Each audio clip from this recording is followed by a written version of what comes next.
புஸ்தகம். இனி சூரியன் உனக்கு பகலிலே வெளிச்சமாயிராமலும் சந்திரன் தன் வெளிச்சத்தால் பிரகாசியாமலும் கர்த்தரே உனக்கு நித்திய வெளிச்சமும் உன் தேவனே உனக்கு மகிமையுமாயிருப்பார். அல்லேலூயா சொல்லுவோமா? ஏன்னா வேதம் சொல்லுகிறது, சில நேரங்களில் மழைக்காலம் வரும்போது நம்ம சூரியனை பார்க்க முடியுமா? ஆமா, சூரியன் அவ்வளோ பெரிய சூரியன், இந்த பூமியை விட எத்தனையோ ஆயிரக்கணக்கான மடங்கு பெரியது சூரியன். எத்தனை பேர் தெரியும்? ஆயிரக்கணக்கான கோடிக்கணக்கான மடங்கு பெருசான் சூரியன் பூமியை விட. ஆனா அந்த சூரியனே ஒரு சின்ன வேகம் மறைச்சிருது இல்ல, மழை வரும்போது இருளா போயிடுது. கர்த்தருக்கு ஸ்தோத்திரம். அதே போல இரவுல கூட சந்திரன் நமக்கு தெரியல. அப்ப பாருங்க, வேதம் ரொம்ப அழகா சொல்லு. வாசிங்க அந்த வசனத்தை. இனி இல்லம்மா, மேல 19, இனி சூரியன், அதுக்கு மேல ஒரு வசனம் சொல்றாரு பாருங்க ஆண்டவரு. இனி கொடுமை உன் தேசத்திலே அழிவும் நாசமும் எல்லைகளை கேட்கப்பட மாட்டாது. உன் மதில்களை ரட்சிப்பு என்றும் உன் வாசலை துதி என்றும் சொல்லுவாய். என்னன்னா, உன்னை சுற்றி நீ கர்த்தரை துதிக்கும் போது தேவனுக்கு மதிலா இருக்கிறாராம். அல்லேலூயா சொல்லுவோமா? அந்த மதிலை தாண்டி யாராலும் வரவே முடியாது. அதான் ஆண்டவர் பாருங்க, ரொம்ப நமக்கு பாதுகாப்பு கொடுத்துட்டு அவர் சொல்றாரு, இனி சூரியன் உனக்கு பகலிலே வெளிச்சமாயிராமலும் சந்திரன் உனக்கு பிரகாசியாமலும் கர்த்தரே உனக்கு நித்திய வெளிச்சமும் உன் தேவனே உனக்கு, ஆமா, தேவனுடைய மகிமை தான் உன்னை பாதுகாக்க போகுது. அல்லேலூயா சொல்லுவோமா? நம்ம எங்க போனாலும் தேவ மகிமை நம்மோடு கூட இருந்தா கர்த்தர் நம்மை பாதுகாக்கிறவரா இருக்கிறார். இரண்டாவதாக அந்த வசனம் கீழ் வசனம் சொல்லிட்டு 20 வசனம், இனி உன் சூரியன் அப்படின்னா யாருன்னு சொன்னா நீதியின் சூரியன் ஆகிய இயேசு கிறிஸ்துவை குறிக்கிறது. மல்கியா தீர்க்கதரிசன புஸ்தகம் 2ஆம் அதிகாரத்துல 4ஆம் அதிகாரத்துல 2ஆம் வசனம் நினைக்கிறேன். 1-2 வாசிங்களேன். மல்கியா தீர்க்கதரிசன புஸ்தகத்துல 4ஆம் அதிகாரம் 1-2 வாசிங்களேன். இதோ சூளையை போல வரப்போகுது. இங்க பாத்தீங்கன்னா, இப்ப அமெரிக்காவில் பார்த்துக்கிட்டு நியூஸ் பாக்குறீங்க, நியூஸ் பாருங்கல்ல, அமெரிக்காவில் அப்படியே புஷ்வானம் மாதிரி அப்படியே எரிமலை அப்படியே எரியுது. அப்போ என்ன அர்த்தம்னா, என்னதான் அழிவும் நாசமும் வந்தாலும் கூட கர்த்தரை நம்புகிற பிள்ளைகளை அவரை பாதுகாக்கிறவராக இருக்கிறார். அல்லேலூயா சொல்லுவோமா? நமக்கு வேற என்ன நம்பிக்கை? டெய்லி நம்ம ஒரு 10 பவுன்சர் வச்சு முடியுமா பக்கத்துல? அவங்கள கூட அடிச்சுப்பாங்க. ஆனா தேவன் தான் நமக்கு பாதுகாப்பா இருக்கிறார். வேதம் சொல்லுது, அந்த வசனத்தை வாசிங்களேன். இதோ சூளையை போல எரிகிற ஒரு நாள் வரும். அப்பொழுது அகங்காரிகள் யாவும் அக்கிரமம் செய்கிற யாவும் துரும்பாயிருப்பார்கள். வரப்போகிற அந்த நாள் அவரை சுட்டரிக்கும். வேரையும் கொப்பையும் வைக்காமல் போகும் என்று சேனைகளின் கர்த்தர் சொல்லுகிறார். அப்ப சொல்றாரு அடுத்தது, ஆனாலும் என் நாமத்திற்கு பயந்திருக்கிற உங்கள் மேல் நீதியின் சூரியன் உதிக்கும். அப்ப ஆண்டவர் நாமத்துக்கு பயப்படுறவங்க யாரெல்லாமோ அவங்க மேல நீதியின் சூரியன் உதித்து கொண்டே இருக்கும். வேற சூரியன் உதிக்குதோ இல்லையோ, நீதியின் சூரியன் மேல கண்டிப்பா உதிக்கும். ஏன்னா அவர் சொல்ல, என் நாமத்துக்கு பயந்திருக்கிற உங்கள் மேல் நீதியின் சூரியன் உதிக்கும். செகண்ட் கீழே ஆரோக்கியம் இருக்கும். நீங்க வெளியே புறப்பட்டு போய் கொழுத்த கன்றுகளை போல வளருவீர்கள், துன்மார்க்கரை மிதிப்பீர்கள். நாளை செய்யும் நாளிலே ஆமா, ஒரு நாள் வரப்போகுது. நம்ம உண்மையா இருக்கிறோமே, பரிசுத்தமா இருக்கிறோமே, எப்போதும் ஜெபம் பண்ணி கொண்டிருக்கிறோமே, எப்போதும் வேதத்தை வாசி கொண்டிருக்கிறோமே, எப்போதும் ஆண்டவரை நோக்கி பார்க்கிறோமே, ஏன் நம்முடைய வாழ்க்கையில சோதனை போராட்டம் நினைத்து கொண்டிருக்கிறேன் எனக்கு அன்பான தேவ பிள்ளை, ஒரு நாள் வரப்போகுது. அந்த நாளில் நீ சந்தோஷப்பட்டு கலி கூறும்படியான காரியங்களை கர்த்தர் செய்ய போறார். அல்லேலூயா சொல்லுவோமா? அதுதான் சங்கீதக்காரர் சொல்றார் 40ஆம் சங்கீதம் 1ஆம் வசனத்துல, கர்த்தருக்காக நான் பொறுமையோடு காத்திருந்தேன், அவர் என்னிடமாய் சாய்ந்து. அப்ப என்ன அர்த்தம்னா, பொறுமையோடு காத்திருக்கிற பிள்ளைகளுடைய கூக்குரல் கர்த்தர் சமூகத்தில் கேட்க போகுது. அல்லேலூயா சொல்லுவோமா? லூக்கா சுவிசேஷம் 18ஆம் அதிகாரத்துல ஒரு அம்மா இரவும் பகலும் ஜெபம் பண்ணி கொண்டு அவர் ஒருத்தர் போய் தொந்தரவு பண்ணி கொண்டே இருக்கிறாங்க. அப்ப ஆண்டவர் சொல்றாரு, அப்ப இரவும் பகலும் நீ கூப்பிடுறது கர்த்தருக்கு தெரியுமா தெரியாதா? அவர் ஒரு நேரத்தை வச்சிருக்கிறார்.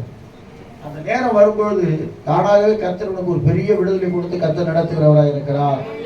ஏன்னா அவன் பாருங்க, சொல்றா பாருங்க, பயங்கரமான குழியிலும் உளையான சேற்றிலும் இருந்து என்னை தூக்கி எடுத்து என் கால்களை கண்மலையில் நிறுத்தி என் அடிகளை உறுதிப்படுத்தி தமது தேவனை துதிக்கும் புதுப்பாட்டை என் வாயிலை கொடுத்தார். அநேகர் அதை கண்டு பயந்து கர்த்தரை நம்புவார்கள். பாருங்க, இவ்வளவு பிரச்சனை, உளையான சேறு, போராட்டம், பிரச்சனை இருந்தாலும் கூட கால்களை எங்க வச்சிருக்காரா? கண்மலை மேல வைத்திருக்கிறான். அதான் அழகா செப்பனியா புத்தகத்தில் சொல்லப்பட்டிருக்கிறது. என் கால்களை மான் கால்களை போல மாற்றி என்னை உயர்தலங்களிலே கர்த்தர் நடக்க வைக்கிறார். அல்லேலூயா சொல்லுவோமா? ஒரு பழைய பாட்டு இருக்குது. கண்மலை மீதன் கால்கள் நிமிர்த்தி அடிகள் உறுதிப்படுத்தும் எங்கள் இறைவா, எங்கள் இறைவா. கண்மலையானவர் கோட்டை துருகமானவர், கண்மலையானவர் கோட்டை துருகமானவர். எனக்கு தாசை வரும் பர்வதம் நோக்கி பாதுகாப்பவர், எனக்கு தாசை வரும் பர்வதமாகி பாதுகாப்பவர். கண்மலை மீது கால்களை வெட்டி அடிகள் உறுதிப்படுத்தும் எங்கள் இறைவா.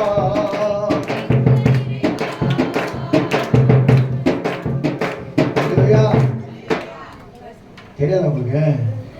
சோத்திரம், பழைய பாட்டு இது. உத்தமமான வழி நித்தமும் நடத்தினீர், விடாய்த்து போன ஆத்துமாவை ஆற்றி தேற்றினீர். ஒரே ஒரு சாரண பாடும். பிரைசலாம். உத்தமமான வழியில் என்னை நித்தமும் நடத்தினீர், விடாய்த்து போன ஆத்துமாவை ஆற்றி தேற்றினீர். உத்தமமான வழியில் என்னை நித்தமும் நடத்தினீர், விடாய்த்து போன ஆத்துமாவை ஆற்றி தேற்றினீர். குறுக்கமான இறக்கங்களால் முடிசூட்டினீர்.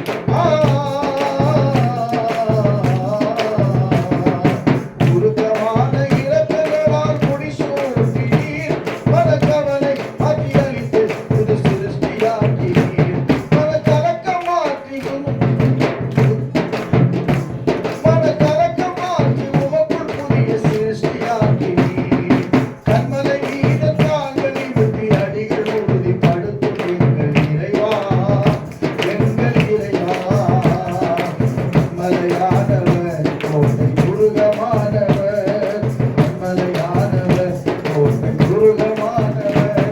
எனக்கு காசை வரும் பர்வதமாகி பாதுகாப்பவர், எனக்கு காசை வரும் பர்வதமாகி பாதுகாப்பவர். அல்லேலூயா. அப்ப என்னன்னா, பயங்கரமான ஒரு குழியில் இருந்த நம்மை இப்ப எங்க வச்சிருக்கிறாரு? அவர் மேல நிக்க வச்சுக்கிறாரு. யார் மேல நிக்கிறோம்? கர்த்தர் மேல் நிக்கிறோம். கர்த்தர் மேல் இருக்கிறதுனால இதெல்லாவற்றையும் அவர் சொல்லிவிட்டு கர்த்தருக்கு ஸ்தோத்திரம் கடைசியா சொல்றாரு. ஒரே ஒரு காரியம் பாருங்க, அதை மட்டும் வாசிக்கிறேன். 12ஆம் வசனத்தை வாசிங்களேன்.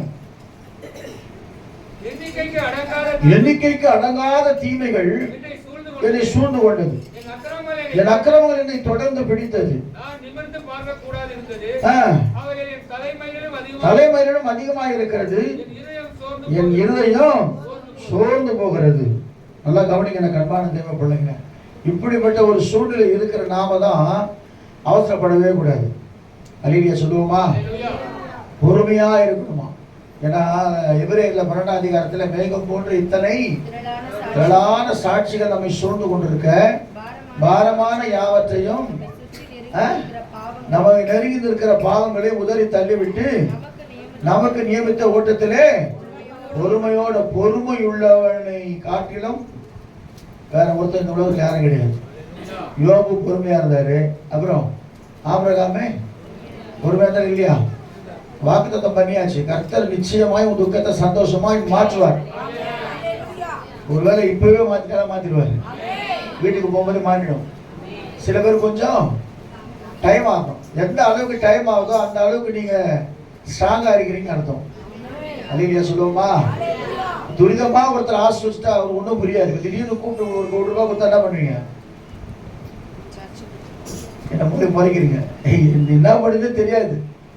ஆனா அதே நாள் படம் ஆசிரியத்து மேல உயர்த்தும் போது அது என்னென்ன காரியத்துக்கு செய்யணும், எப்படி செய்யணும், அதெல்லாம் கரெக்டாக அவனுக்கு தெரியும். அப்படிதானே?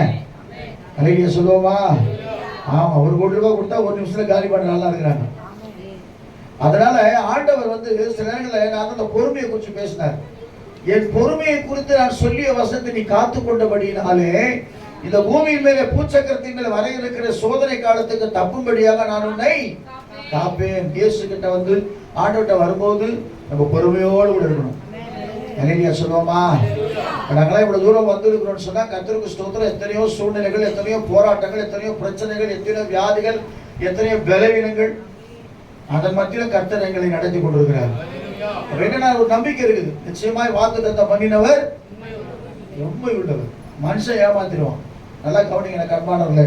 கர்த்தர் உண்மை. அதான் சங்கீதக்காரர் ரொம்ப அழகா சொன்னார், கர்த்தருக்காக பொறுமையோடு நான் காத்திருந்தேன் என்னிடமாய். அப்படின்னு என்ன அர்த்தம்? பக்கத்துல என்ன செய்யறாரு? அப்படியே சாயிறாரு. சொல்லுப்பா என்ன விஷயம்? ரொம்ப நாளா கேட்டுக்கிறேன், நீ இன்னைக்கு உன் பிரச்சனை எல்லாம் மாத்த போறேன். எத்தனை பேர் விசுவாசிக்கிறீங்க? இன்னைக்கு துக்கம் எல்லாம் சந்தோஷமாய் மாற போகுது. என் புயல் காற்றெல்லாம் என்னது? புயல் காற்றெல்லாம் இன்றோடு ஓய்ந்து போகுது. ஓய்ந்து போக கர்த்தர் செய்ய போறார். அதான் சொல்றான் சங்கீதக்காரன் 16ஆம் வசனத்தை வாசிக்கல. உம்மை தேடுகிற அனைவரும் உமக்குள் மகிழ்ந்து சந்தோஷப்படுவார்களாக. உங்களுடைய ரட்சிப்பை விரும்புகிறவர்கள் கர்த்தருக்கு. ஆமா, அதை சொல்லிக்கிட்டே இருக்கணும். எப்ப பார்த்தாலும் கர்த்தருக்கு மகிமை உண்டாகட்டும். இங்க பாருங்க, ஊழியக்காரர் சில பேர் பேசும்போது சொல்லுவாங்க இடையில, கர்த்தருக்கு மகிமை உண்டாத, கர்த்தருக்கு ஸ்தோத்திரம், கர்த்தர் நாமத்திற்காக ஸ்தோத்திரம்னுவாங்க. ஏன்னா தேவனுடைய நாமத்தை, கர்த்தரை தேடி தேவனுடைய நாமத்தை மையப்படுத்தும் பொழுது கர்த்தர் நம்மை ஆஸ்வதிக்கிறவராக இருக்கிறார். கடைசியா சொல்றேன், நான் சிறுமையும் எளிமையுமானவன், கர்த்தரோ என் மேல். ஆமா, சங்கீதம் 9ஆம் சங்கீதம் நான் பார்க்கிறேன். ஒரு வசனம், சிறுமைப்பட்டவன், ஒரு வசனம் வரும் பாருங்க. சங்கீதம் 9.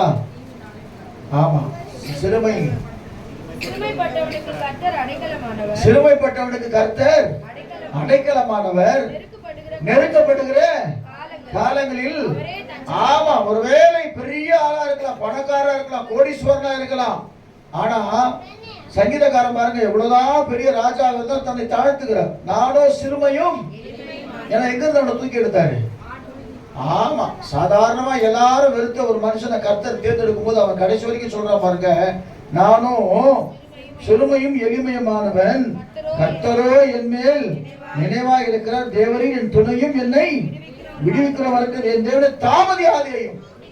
சீக்கிரமா என்ன விடுதலை கூட ஆண்டவர், சீக்கிரமா உங்களுக்கு விடுதலை கொடுக்க போறாரு. அது வசனமே அதுதான். என்ன சொல்றாரு ஆண்டவர்னா வாக்குத்தத்தம் நமது மீட்பின் ஆண்டு. என்னுடையவர்களை மீட்கும் வருஷம். இந்த வருஷம் ஃபுல்லா உங்களை மீட்க தான் போறாரு. எல்லா சூழ்நிலையும் உங்களை மீட்டு கர்த்தர் ஆஸ்வதிக்க போறாரு. ஆண்டு கொடுத்த வருஷத்தை நான் கர்த்தரை ஸ்தோத்திரம் பண்ணுவோமா? சாட்சிக்கு மேலே கொஞ்சம் வேகமா சாட்சி சொல்லுங்க.